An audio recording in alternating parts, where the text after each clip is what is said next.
Most people think it started in the 90s or perhaps even the 60s. No. Its origins go back to World War I.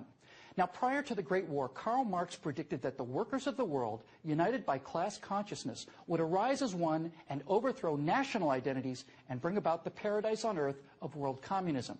They considered this not theory, but science, accepted fact, and war would be the trigger.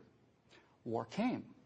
The biggest, most appalling, most horrific war imaginable came. But communist revolution only came to agrarian, backwards Russia, which was practically a feudal country, and not to the modern, capitalist, industrialized nations like England and Germany and the United States, as communist science had assured the world that it would.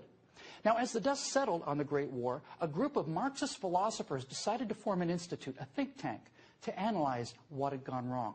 It was originally to be called the Institute for Marxism and would be similar to the Marx-Engels Institute in Moscow. But some worried that the Institute for Marxism might be a little bit too, actually a little bit too honest. So they decided instead to name it the Institute for Social Research.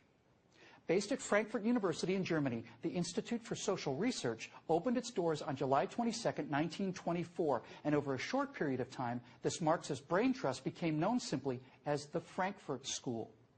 The Frankfurt School's problem was very simple.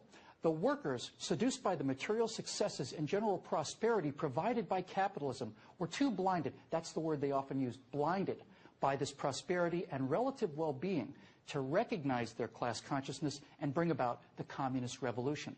Someone else would have to be the vanguard. But who? Now, while these Marxist intellectuals are trying to figure out who the new vanguard of the revolution was going to be, another problem arose. Nazism was on the rise in Germany. Many of these intellectuals were Jewish communists, doubly unwelcome in Hitler's Third Reich. So in 1934, they moved the Institute for Social Research out of Frankfurt and took refuge in America, specifically at Columbia University in New York City. The Institute for Social Research remained at Columbia until 1951, when it returned to Europe. Presumably, it wasn't very far from the Columbia School of Journalism, which awards the Pulitzer Prize. But it was while it was here in America that the Institute, still informally known as the Frankfurt School, did its most important work. The great insight gained by the Frankfurt School was to divorce Marxism from economics and marry Marxism to the culture. And the fruit of this fundamental change in strategy is known as critical theory. Now, the theory of critical theory is simply to criticize. I know it sounds silly when you put it so plainly, but really, that's all there is to it. You see, the Frankfurt School found their new vanguard for the revolution against Western civilization, and it was going to be the dispossessed. The beauty, the genius of critical theory was twofold. First, each area of critical theory could appear to be unique and self-contained. For example, feminism could attack Western culture from the perspective of its oppression against women, and that oppression must be unique to Western culture.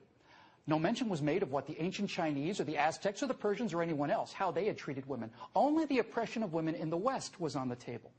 Likewise, African American studies would only criticize American slavery as if slavery were unique to America. The genuine horrors of American slavery and its consequences was a powerful weapon against traditional culture, as was the example of Rodney King.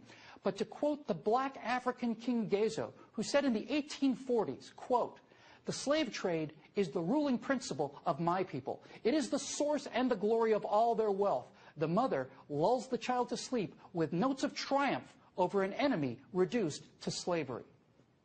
You see, now a quote like that shows the economic incentive of a black culture to sell other blacks into slavery purely for economic gain. Quotes like that make slavery seem less about racism and more about economics, and quotes like that show that there's a little more than white English-speaking guilt to go around. It runs contrary to the narrative, and it has to be suppressed in schools. It is politically incorrect. Preeminent psychologist and Frankfurt School co-founder Erich Fromm argued that there were no real sexual differences between men and women, and that the roles they played in traditional Western culture were simply that, roles assigned to them by the culture. So now gender studies could launch critical theory attacks and claim that all of the oppression of homosexuals or women throughout history were due merely to Western culture and the corrupt patriarchy of dead white men.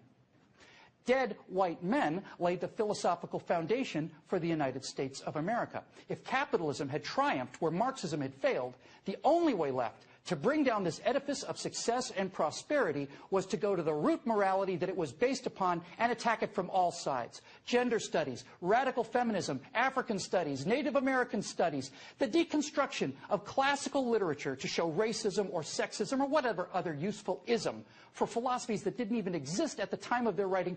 All of these programs, and all they do, is inculcate and aggravate a sense of rage, separatism, and victimology, and assign to the only culture that actually tries to eradicate these injustices the sole onus of their origins.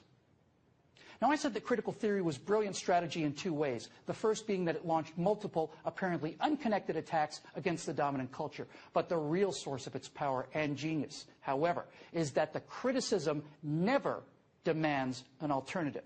What might have been better, what might have worked in its place, what alternatives have been tried successfully in the past, nothing. That's because they have nothing. There is no logic, no history, and no factual underpinning to their dreams and philosophy. Everything they believe in has proven to be wrong. It's been drowned in oceans of blood and tears.